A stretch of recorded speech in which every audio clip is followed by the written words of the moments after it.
Welcome back to another episode of the University Star Podcast. I'm your host, Aiden Ortson. Along with me is Adrian Ramirez. We're going to be bringing you some topics about Texas State athletics, so let's just jump into it. So, this past week, Texas State baseball played Grand Canyon University, and then they also played Incarnate Word on Tuesday. Both of the results of that games were, Less than ideal yeah, for less for the than. Bobcats. Uh, didn't have a great showing against Grand Canyon.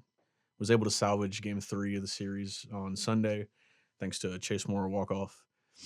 Ideally, Texas State would have won that series.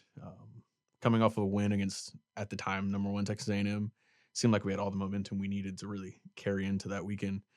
And a lot of the consensus thought around the community was if Texas State won that series or swept Grand Canyon, that we would have been ranked coming into this latest rankings. Yeah, that would have been great. But I've honestly thought we were jinxed when Jackson, our editor, published an article about if Texas State should have been ranked. Yeah, I'm not one to buy into hoopla all that early, so I thought that was a little bit premature. So I do agree with that. Right. I mean, overall, the past like the series against Grand Canyon and Incarnate Word, pitching has seemingly kind of looked iffy to me since that A&M game, almost kind Yeah, of. pitching's always been the question mark the last couple seasons. It's been probably the biggest, you know, inhibitor to continued success at the program. Right. One of the players that I'm kind of like on the edge of my seat about since he's here now is Jackson Tier, since he started the last 3 Friday games. And I don't know if it's just an adjustment period going from Division 3 to Division 1, but the last like his first 3 starts haven't really been great cuz I don't think he's even like eclipsed almost. I don't think he's even reached like the 4 innings Yeah, mark in he any hasn't gone starts. longer than 4 yet. He runs his pitch count up there pretty quick. He tends to be a strikeout guy, which kind of confuses me a little bit, given he tops out at 90. But he's got some stuff on his pitches that he's got good stuff. But I think he's more suited to be a bullpen guy at this stage. I think if he had a good fall, which I'm sure he did, he earned that Friday night spot and that Mhm. opportunity. Um, and I think it was right to give it to him if he earned it. But I think what we've seen so far is that he would probably be best suited as a middle inning reliever, almost what Valentine is doing right now. I think Tovar needs a spot in the weekend rotation, and I think you can swap Tier, put him in the pen, let him eat up some innings if we need to. And I feel like if you get him, I think with him is he just needs time to settle in. And I feel like as a starter, you kind of have to be on go from first pitch. Mhm. So I feel like if you give him a long warm up in the bullpen, some innings to relax, get him in the game, that'll be where he's best suited. Yeah. And then speaking of Tavar, his past 2 starts against Oklahoma State and um, Texas A&M have been pretty good. So initially, I was to believe that he was going to start Tuesday's game against Incarnate Word, right? But it turns out we didn't start him. So does that mean? Do you think that means he'll be in this weekend's rotation against Campbell? Yeah, I think he will. I think he's aside from like Dudley, who got a little bit banged up yesterday. Uh, I think he's been the best pitcher. He's had the toughest competition. He's had the toughest workload, and he has excelled, like no question about it. So I do think that he earned an opportunity to be in the weekend rotation, and I think if he keeps pitching well, he'll probably be the Friday night guy, which obviously biggest role somebody can have on the pitching staff in college baseball. Yeah, I agree. It's been interesting to follow him, especially since this is his first time pitching in Division 1, much like Tier, but unlike him, he hasn't pitched in 2 years. He's coming off an injury to like his arm. I'm very interested to see where he lands in the rotation overall. If you just look at his like stats on a box score or whatever, it's like they're not like the greatest looking stats, but then if you get the context behind them, it's like, he hasn't played a whole lot in the past 2 years and just being able to go up against 2 really kind of great teams. Not sure how great A&M is at this point, but just it'll be an interesting storyline to kind of follow throughout the season for sure to see where he kind of lands in that rotation. Yeah, I think the biggest story with that A&M game now though is the fact that he did it in College Station.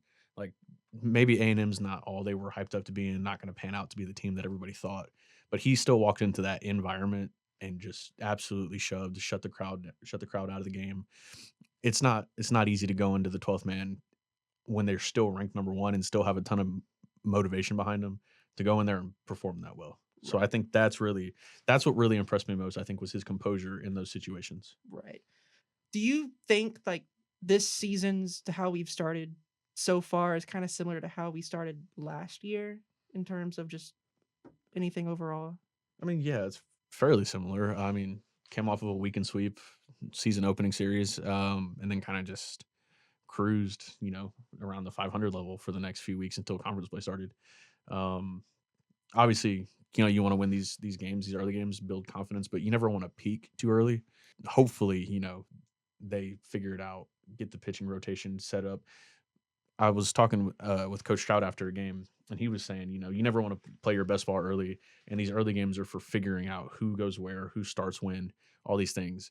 So hopefully, by the time conference play rolls around, they've got it all figured out. They've got these things settled, because that'll be the big difference maker. I think this team purely has more talent than they did last year. Mhm. I just think it depends on if they can piece it together. I mean, when I initially first started talking about this team, I argued that I think their talent compared to last season, just overall, I think is kind of better. It's just a whole lot of like how to put that talent together and to put a productive team together. And so far, I mean, two big ranked wins on Tuesdays. I think it's a great testament to how young this team is and the fact that for the most part, I think the core of this team is still going to be around like a year from now, and just to have them build up this season and kind of fight their way along like out of conference play, and then eventually once we get into conference play, it'll be interesting to see for sure, especially since I think we're better than just when we were initially ranked in the Sun Belt preseason ranking. I think we were like 8th or whatever. Yeah, we were eighth. I definitely thought that was a little low, but I understood it because there were, I think, 20, if I'm not mistaken, 29 brand new faces, whether that be freshmen or transfer. There were 29 new faces to this team. There's only about 40 or so people on a roster, if I'm not too far off. Right. Um, so it was basically a brand new team, brand new ball club. So the rankings, the preseason rankings, I understood that, but I do agree with you. I do think we're better than eighth in the Sun Belt. Yeah. Do you know how many teams make like the Sun Belt tournament at the end of the season? It's 10. We found that out last year. I'm pretty sure we were on the bubble for making the Sun Belt tournament, and then we missed it. We were watching that 10th spot for the last 3 weeks of the season. Do you think there's any other interesting kind of storylines that this baseball team brings to the table? I think at the moment it's just consistency. Like if they play well, they're a really good ball club, but it's just consistency, which was kind of the thing last year too. Like they had their moments. They went to Houston, they beat Texas, they had all those big games and that they played well in. And then, there you look at some of the other performances and it's a head scratcher. It's like, what's going on here? It was hard to put a finger on it from the outside standpoint. And I think that'll be the biggest thing again this year, based off of the early games, is consistency. They have the talent to win, to make runs. It's just if they can put it together at all times. So now on to softball. Texas State softball recently played in the A&M Invitational in College Station. It wasn't the best tournament, They won some games, but then in games against where they played ranked opponents like Texas Tech and obviously the Aggies, they got blown out. It wasn't great. And just what are your thoughts on that? Yeah, I mean, ideally they would have gone, 3-2 that weekend, just dropping those two games to Texas A&M and Texas Tech. I think from the outside perspective, we kind of figured that the way that the team is set up this year, it wouldn't be the year that they beat the traditional, top 15, top 25 schools, Mhm. the schools that are always really good, like A&M and Tech. Just a lot of young faces on the team, similar with baseball, a lot of new faces, primarily more young faces on the softball team, Mhm. and obviously the elephant in the room is there is no Jessica Mullins on the squad. So for that to be the case this year, it's going to take a lot more out of the team to go into these hostile environments like in A&M and beat the Aggies, or go beat a team like Texas Tech who has a quality offense, quality pitching, I just think that this year might not be the year that they go get those big wins, but I do feel confident that they're gonna still they should still run the Sun Belt. They should win the Sun Belt again this year, in my opinion. But I think you give it one more year, maybe 2 years, when this freshman classes are upperclassmen finally, I think they'll be really good again. So obviously, this past week, like in the A&M Invitational, wasn't great. What do you think there was any highlights, any positives to come out of that? Well, I mean, Ayanna Coleman's still mashing the softball, so that's a good thing. If she keeps, hitting home runs and finding gaps, we'll be in good shape in conference play. And obviously, Keely Williams is another real standout player. She's still keeping bat on ball. She's doing things well.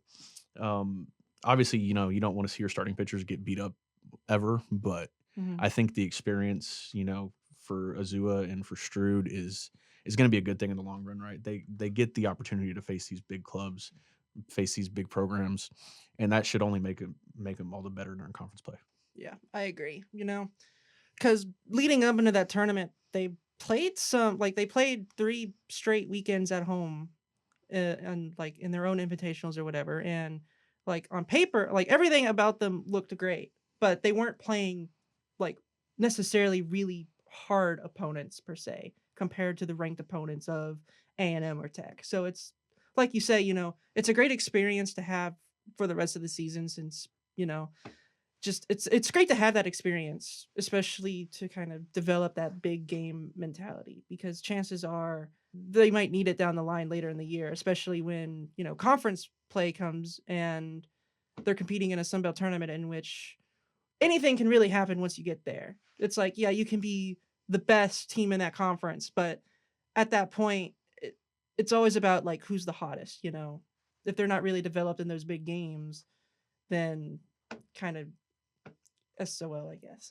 Yeah, like I said, it's a young squad, so they need to be battle tested at some point.